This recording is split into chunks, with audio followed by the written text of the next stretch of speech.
16 दिनों का महालक्ष्मी व्रत उद्यापन विधि। महालक्ष्मी व्रत में 16 अंगों का विशेष महत्व होता है, इसलिए उनके व्रत उद्यापन के समय महालक्ष्मी को प्रसन्न करने के लिए 16 श्रृंगार का सामान का दान अवश्य करना चाहिए। सामान्यतः यह व्रत 16 वर्ष किया जाता है, इसके उपरांत ही व्रत का उद्यापन किया जाता है। किंतु महालक्ष्मी की असीम कृपा से मनोकामना शीघ्र पूरी हो जाए तो कम समय में भी उद्यापन किया जा सकता है। इस बात का अवश्य आपको ध्यान रखना चाहिए, लेकिन व्रत को 16 वर्षों तक ही पूरा करना चाहिए। यदि परिस्थिति वह 16 वर्ष के बाद उद्यापन नहीं कर सके तो व्रत को आगे भी किया जाता रहे जब तक कि आपने उद्यापन नहीं कर दिया है। इस बात को ध्यान में रखते ही उद्यापन आपको 16 महालक्ष्मी व्रत का करना चाहिए। किसी श्रेष्ठ विद्वान पंडित के द्वारा हवन पूजन अवश्य कराना चाहिए। पूजन की तैयारी उपरोक्त लिखी विधि के अनुसार करना चाहिए। कथा सुनना चाहिए, आरती करना चाहिए, 16 जोड़ों को भोजन कराना चाहिए। पूजन के समय आपको मिट्टी से बनाई गई मूर्ति बैठाना चाहिए तथा उसके साथ ही ज्वारे भी लगाना चाहिए।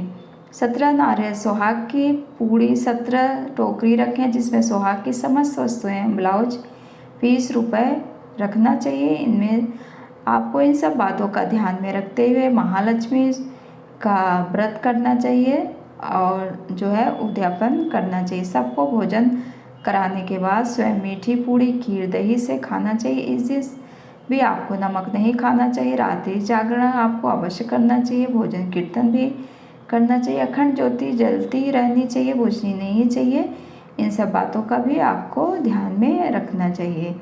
तो महालक्ष्मी का जो आप उद्यापन कर रही हैं जोड़ों के साथ करना चाहिए। भोजन कराने के पश्चात पुरुषों को भोजन में रखे गए नारियल के साथ रुपया रखकर तिलक करना चाहिए। स्त्रियों को सुहाग, चूड़ा दक्षिणा के रूप में अवश्य देना चाहिए। पंडित जी को धोती कुर्ता दक्षिणा के रूप में अवश्य दान देना चाहिए। इन सब बातों का भी आपको विशेष ध्यान रखते हुए ही आपको 16 दिनों का महालक्ष्मी व्रत उद्यापन करना चाहिए। इसके बाद शेष बचा हुआ सुहाग, चूड़ा लक्ष्मी जी को चढ़ाना चाहिए। वस्तु नारियल, धोती कुर्ता अपने सास ससुर अथवा ननद, नंदोई, जेठानी अथवा किसी बड़े को देकर उनसे आशीर्वाद अवश्य प्राप्त करना चाहिए। इस तरीके से आपको 16 दिनों का महालक्ष्मी व्रत का उद्यापन ही करना चाहिए। यदि आपको मेरी वीडियो हेल्पफुल लगे तो लाइक शेयर कीजिएगा।